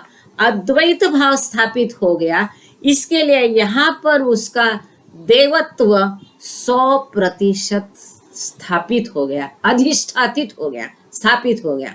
100% ईश्वर, 100% देवत्व, पूरा पूरा देवत्व। क्यों? क्योंकि यहाँ उसने ईश्वर साक्षात्कार प्राप्त किया है और ये विज्ञान भूमिका के संस्कार यहाँ पर उसके शुरू होते हैं। अब यहाँ पर सद्गुरु जो भी कर्म करेगा, वो कर्मों से उसके संस्कार उत्पन्न नहीं होंगे और वो जो भी कर्म करेगा, अब कोई भी कर्म करने के लिए संस्कारों की आवश्यकता होती है। जब संस्कार नहीं तो सद्गुरु कार्य कैसा करेगा? तो उसको कार्य करने के लिए यहाँ विज्ञानी संस्कार मौजूद होते हैं। ये विज्ञानी संस्कारों के द्वारा वो सद्गुरु अपना कार्य करता है। यहाँ 100% देवत्व है। 100% ईश्वर है। और यहाँ ये होने के पश्चात क्या होता है? रियलाइजेशन ऑफ सेल्फ, वो स्वयं को जानता है। जो पहले टॉपिक में हमने एक ही मूलभूत प्रश्न देखा, को हम, ये मूलभूत प्रश्न का मूलभूत उत्तर मैं ईश्वर हूँ, उसको मिल जाता है। वो अनुभव करता है, वो जान जाता है, वो उसको साक्षात्कार होता है कि मैं ही ईश्वर हूँ। और उसका जो स्वयं या झूठ की तरह जो झुकाव था वो खत्म हो जाता है, क्योंकि वो स्वयं ईश्वर बन जाता है।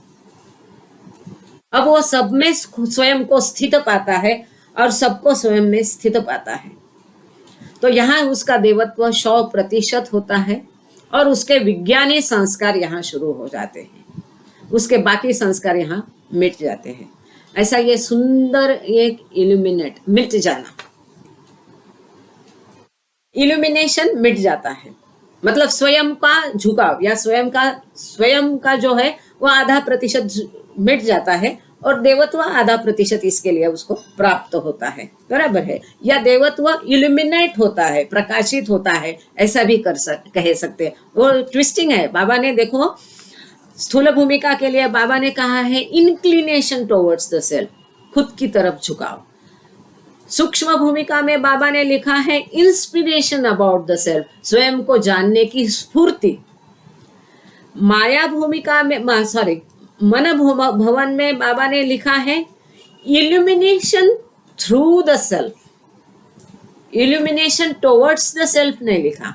अगर बाबा इल्यूमिनेशन टुवर्ड्स द सेल्फ लिखते थे तो हम कह सकते थे कि स्वयं को मिटाना 0.5%, पर बाबा ने ऐसा नहीं कहा। स्वयं का यहाँ आधा उसका ध्यान झुकाव हट ही जाता है। तो यहाँ इल्यूमिनेशन थ्रू द सेल्फ, स्वयं के माध्यम से वो प्रकाशित हो उठता है स्वयं के लिए। 50% देवत्व उसका प्रकाशित होता है, क्योंकि उसका स्वयं की तरफ का झुकाव मिट जाता है, ये भी कह सकते हैं। सुंदर है ये। और विज्ञान भवन में बाबा ने लिखा है रियलाइजेशन ऑफ द सेल्फ, स्वयं का अनुभव करना, अनुभूति करना। इतना सुंदर है ये, मैं कह नहीं सकती, मुझे मालूम नहीं, पर ये मेरा व्यक्तिगत मत है, इसमें दुमत बाकी लोगों का हो सकता है। पूरा अध्यात्म बाबा ने ये 4 लाइनों में समा दिया है, पूरा अध्यात्म। सारे वेद, वचन, उपनिषद, गीता, बाइबल, कुरान, सब कुछ इसमें आ गया है, ऐसा मेरा मानना है। और ये केवल बाबा ही कर सकते हैं। इतना सुंदर है ये, आप इसको बोर्ड बना के लगा दो घर में, अच्छा बड़ा सा। अच्छा, इस दौरान मैं आपको एक कह रही थी कि बाबा ने कहा कि मैं हर चीजों में मौजूद हूँ सॉरी, और हर जीवों में मौजूद हूँ। अब बाबा ने हर चीजों में मैं मौजूद हूँ ऐसा क्यों कहा? तो हमने देखा था कि पत्थर और धातु। अब इसका एक उदाहरण मुझे परसों ही बहुत मतलब, देखो कौन सी चीज हमको कब स्ट्राइक होगी इसका कोई गणित नहीं है। हम आगे का लेक्चर लेने के बदले इसको थोड़ा समझ लेते हैं।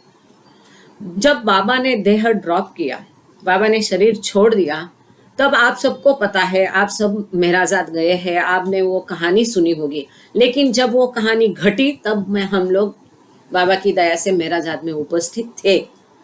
छोटे थे हम लोग, पर मुझे याद है वहां पर 2 बेल है, देखो ऐसा गोंग उसको कहा गया है ना।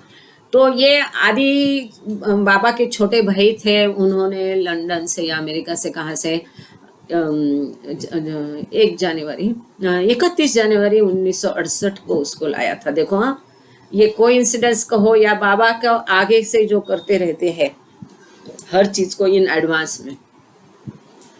आपको वो बेल देखनी है, मैं चित्र दिखाऊं तो ये जो बेल लाई थी आदि बाबा के जो भाई ने वो बेल लाई थी, तो इसको उपयोग किया जाता था। बाबा की हालत खराब थी, बाबा हॉल में ज्यादा नहीं जाते थे, इसलिए बाबा ने हॉल में मंडली, जेंट्स मंडली की तरफ जाना बंद कर दिया था। इसके लिए आप इसको देख पा रहे हैं? कोई एक बताइए, आप इसको देख पा रहे हैं? हाँ देख रहे हैं। हाँ। दिख रहा है। जय बाबा आंटी। थैंक यू, जय बाबा। तो देखिए ये बेल आपको याद होगा, आप लोगों ने इस बेल को मेहराजाद में देखा होगा, नहीं देखा तो अगली बार जरूर देखना, किसी को पूछना जरूर। वो कबर्ड में रखी है, पहले खुली थी, अब लॉक की है दोनों भी। हाँ, तो ये आदि ने भाई बाबा के भाई ने लाई थी। अब जब मेन मंडली के लिए कोई मैसेज होता था तो बाबा की तबीयत ज्यादा खराब हो गई थी पूरा साल भर में, अब दूसरे एक्सीडेंट के बाद, तो मनीमाई इसको बजा देती थी। और ये बेल खास थी। अब ऐसा बताने के लिए भी है मेरे पास। मनीचा बाबा आना जरा थी बेल प्लीज। ये बेल की खासियत ये है, एक बार बजाने से उसके जो, हाँ रोशन करना, वही कोई बात नहीं सुनीता दीदी, वही हाँ 50% प्रकाशित हो उठता है। तो हम कह सकते हैं कि 50% वो अपनी तरफ का उसका झुकाव मिट जाता है। ये भी कोई गलत सही नहीं होता है अध्यात्म में। Thank you. तो ये जो है, ये बेल एक बार बजाने से उसके जो ध्वनि तरंग है ना, वो ऐसे तरंग उठते रहते हवा में, और ये बजाने के बावजूद भी कई देर तक वो तरंग सुनाई देते रहते हैं। इसको मैं दिखा देती हूँ, मेरे पास एक है सिमिलर, अलग है दिखने में, लेकिन आप एक बार ध्यान से सुन लीजिए। हाँ, इसको देखना एक बार।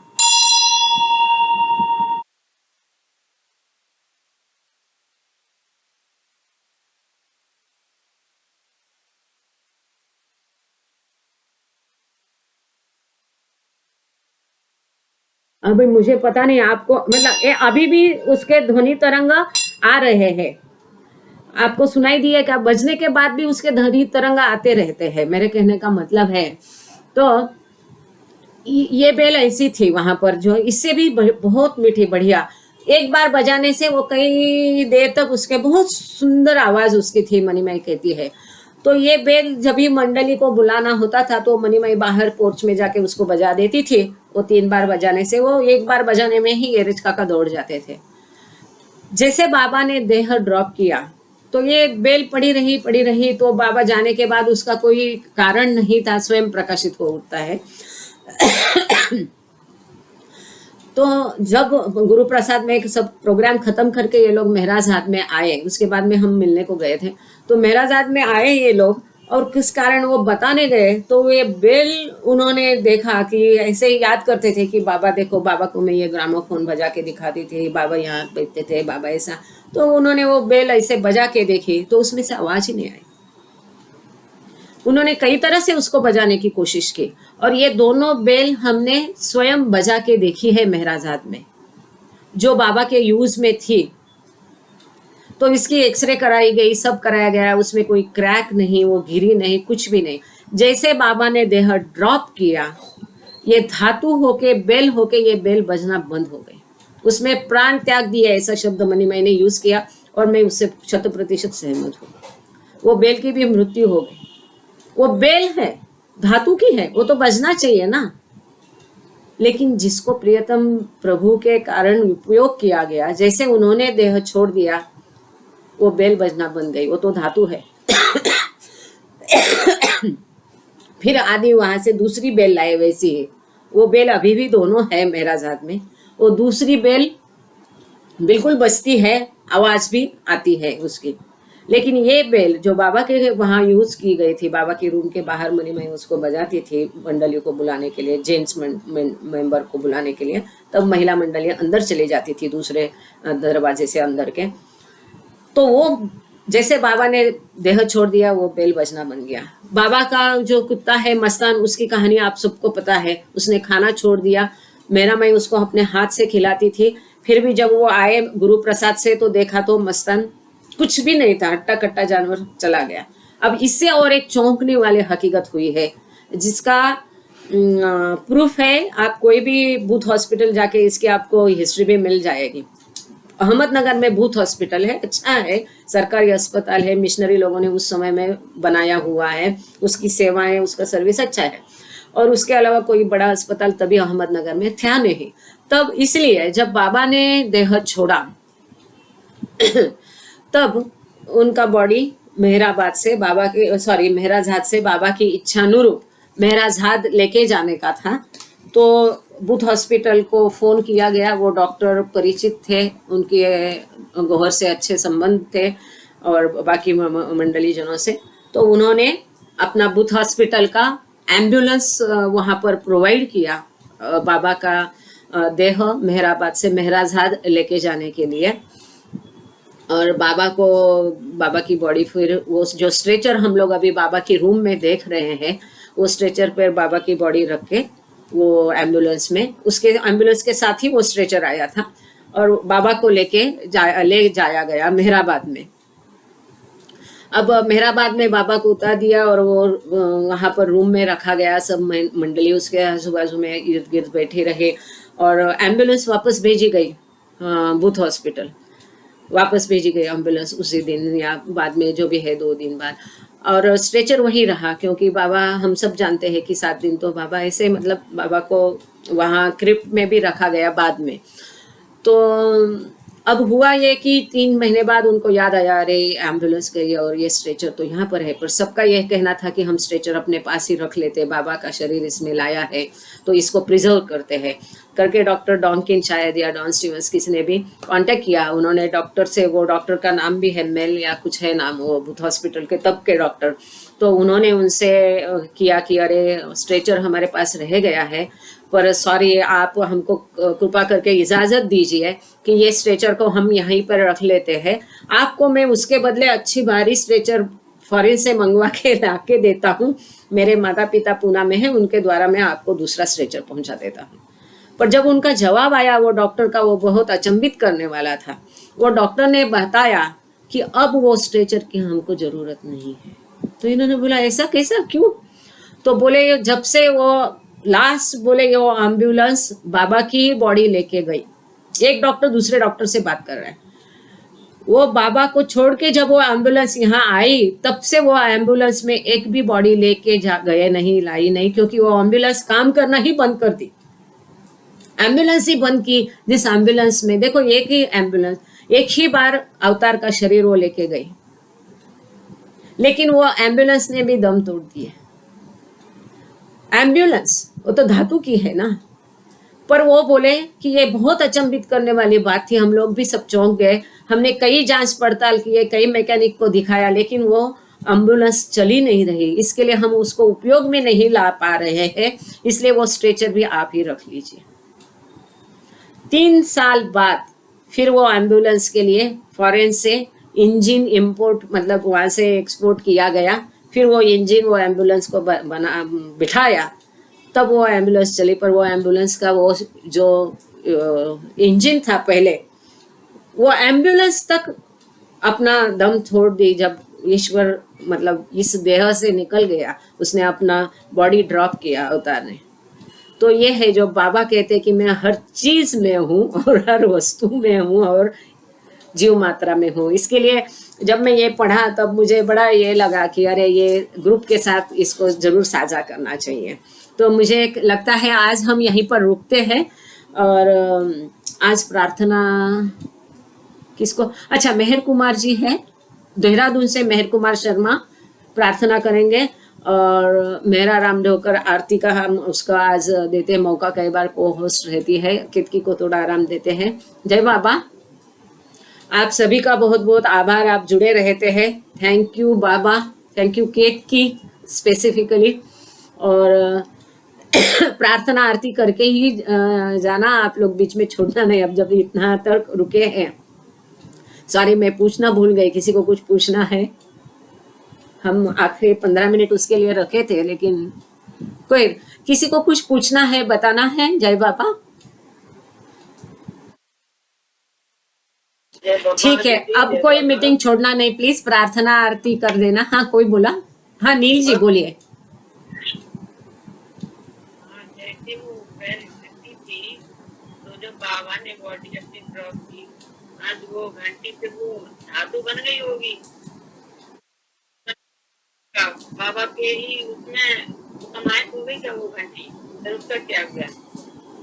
नहीं, वो बेल तो वहीं पे अभी भी है ना, उसका काम है बजना, वो बंद हो गया। मणिमय कहती मतलब उसकी मृत्यु हो गई, वो तो शरीर है ना, वो छूट गया उसका, वो तो आत्मा जो थी उसमें, वो तो डेफिनेटली अब जब ईश्वर के कार्य में उसका उपयोग किया है तो हो सकता है उसको कई सारे बीच की भूमिकाएं, उसकी योनियां भी चुक गई होगी, वो डायरेक्ट पशु योनि में या मनुष्य योनि में आ गई होगी, पता नहीं, हम नहीं जान सकते उसके लिए। ये हाँ बनना बंद हो गई, बढ़ना बंद हो गई, तो यही तो है उन्होंने भी अपना नहीं नील जी, मुझे एक मिनट, मैं आपको ठीक से सुन पा नहीं रही हूँ, एक मिनट, आप थोड़ा सा जोर से बोलेंगे। उल्टा कर दिया मैं। बाबा, जय बाबा, जय बाबा। हाँ नील जी बोलिए। हाँ जय बाबा।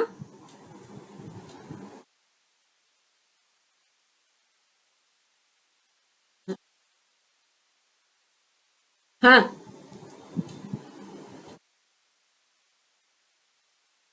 हाँ हाँ हाँ जी।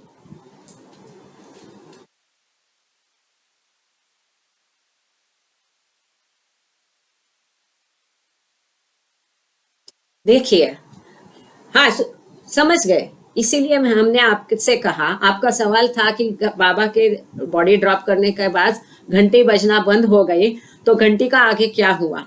देखो, वो जो शरीर है वो तो स्थूल शरीर है ना घंटी का, जैसा हमारा ये स्थूल शरीर है। हमारी मृत्यु होने के बाद क्या होता है, शरीर हम डाल देते हैं, उसको जलाते हैं, दफनाते हैं, जो भी करते हैं। वैसे वो घंटी की आवाज बंद हो गई, मतलब उसका कार्य बंद हो गया, मतलब उसकी मृत्यु हो गई, तो वो तो आत्मा उसकी निकल चुकी ना। वो जो है वो उसका अभी मृत शरीर कह सकते हैं आप। जो एम्बुलेंस है वो बंद हो गई, वो तो ढांचा है उसमें से जो, क्योंकि बाबा ने कहा है ना, पत्थर के साथ धातु भी बाबा ने अपनी ये सब इन्वोल्यूशन की इसमें दिखाए हैं, है ना। ठीक है, समझ गए। जय बाबा। हाँ हाँ, जय जय बाबा। हाँ मेहर कुमार जी प्रार्थना करेंगे। जय बाबा। अच्छा, और किसी को कुछ पूछना है। जय बाबा मेहर कुमार जी।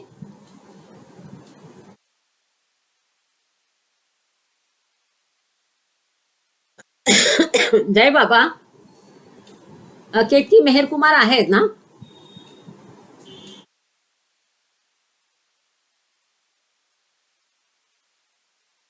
दिख तो रहा है वो। हाँ वो क्यों नहीं ये करे, वही तो।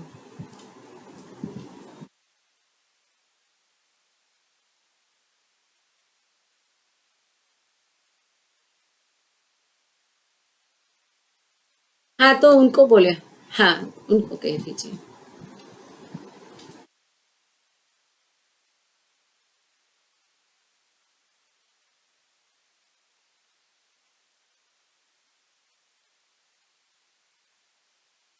हाँ हिंदी, हिंदी या इंग्लिश वाली बोल दीजिए। Thank you. तीनों तीनों प्रेयर बोलना, फिर बाद में मेरा है क्या, कि वो भी नहीं है ना। हाँ तीनों परवरदिगार, रिपेंटेंस प्रेयर, हाँ रिपेंटेंस प्रेयर और छोटी तीनों बोल दीजिएगा।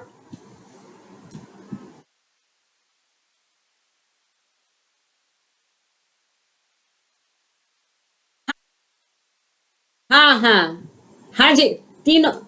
हाँ हाँ, जय बाबा, अवतार मेहर बाबा की जय। जय बाबा।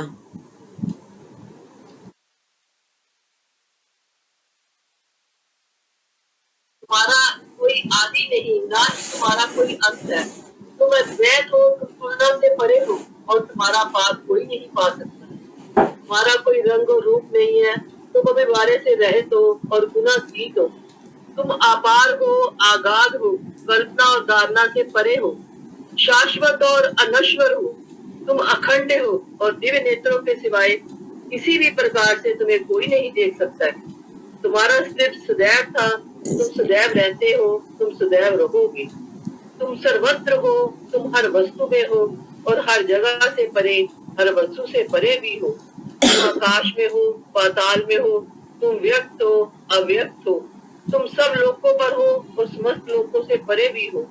तुम तीनों भुवनों में हो, तुम तीनों भुवनों से परे भी हो, तुम अगोचर हो, स्वतंत्र हो, तुम सृष्टि के रचने वाले हो, सौम्यों के सौम्य हो, समस्त मनों और हृदयों के ज्ञाता हो, तुम सर्वशक्तिमान हो और सर्वव्यापी हो, तुम अनंत ज्ञान हो, अनंत शक्ति हो, अनंत आनंद हो, तुम ज्ञान के महासागर हो, सर्वज्ञ हो, अनंत ज्ञान रखने वाले हो, तुम भूत वर्तमान और भविष्य के ज्ञाता हो, तुम स्वयं ज्ञान हो, तुम पूर्ण दया में हो और सतत परितकारी हो, आत्माओं की आत्मा हो और अनंत गुणों से एक परमात्मा हो, तुम सत्य ज्ञान और परमानंद की त्रिमूर्ति हो, तुम सत्य के मूल हो, प्रेम के महासागर हो, तुम सनातन सत्ता हो, ऊंचों में सबसे ऊंचे हो, तुम प्रभु और परमेश्वर हो, तुम पर ब्रह्म हो और पर ब्रह्म भी हो, तुम पर ब्रह्म परमात्मा हो, अल्लाह हो, इलाही हो, जलदान हो,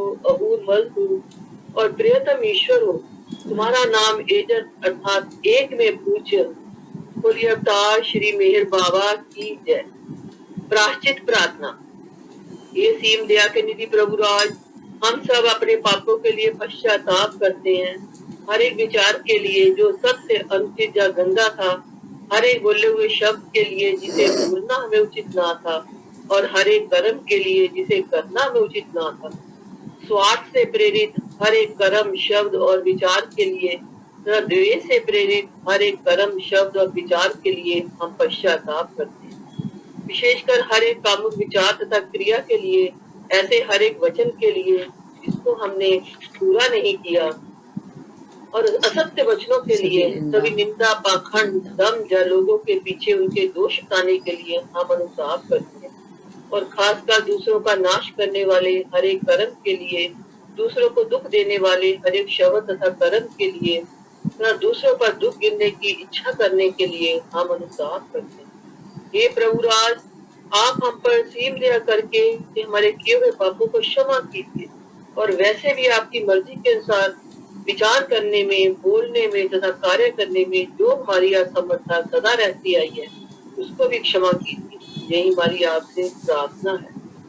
हे प्रियतम परमात्मा, आप हमारी ऐसी सहायता की कर कि हम तुझसे अधिक प्रेम करें, और अधिक फिर उससे भी अधिक प्रेम करें, जब तक कि हम तुम्हें मिलकर एक हो जाने के पात्र ना बन जाए, और तुम हम सबकी ऐसी सहायता कर कि हम अंत तक बाबा का दामन दृढ़ता से पकड़े रहें। बोलिए अवतार मेहर बाबा की जय। बोलो अवतार श्री मेहर बाबा की जय। बोलो अवतार श्री मेहर बाबा की जय। थैंक यू वर्षा जी, जय बहुत बाबा। बढ़िया। जय बाबा। मेहरा रामडोकर आरती। जय बाबा। अवतार मेहर बाबा की जय।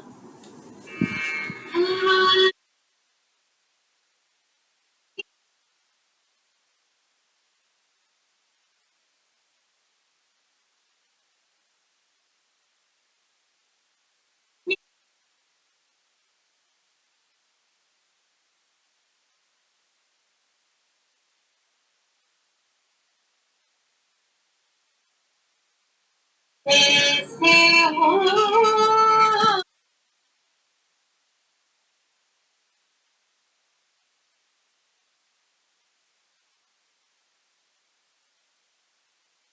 शांति निकेतन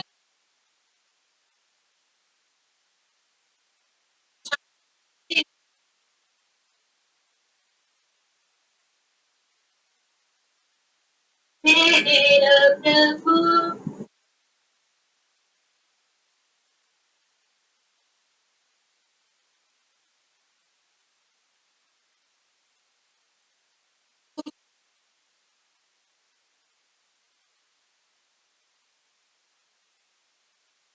के सलाम बताता हूँ।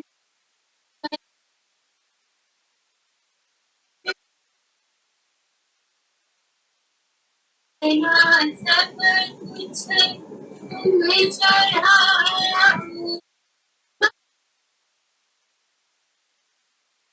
मेरा प्रभु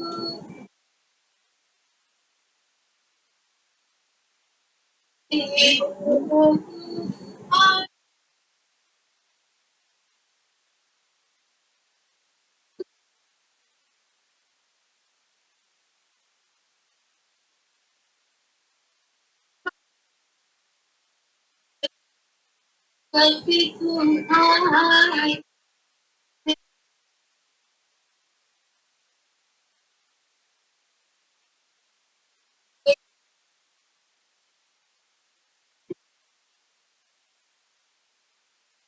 हम करुणा बरसाओगे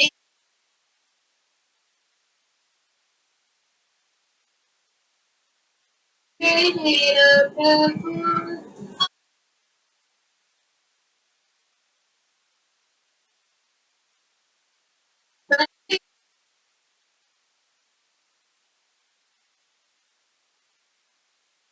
कहीं आरती आदिया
अवतार मेहर बाबा की जय। अवतार मेहर बाबा की जय। अवतार मेहर बाबा की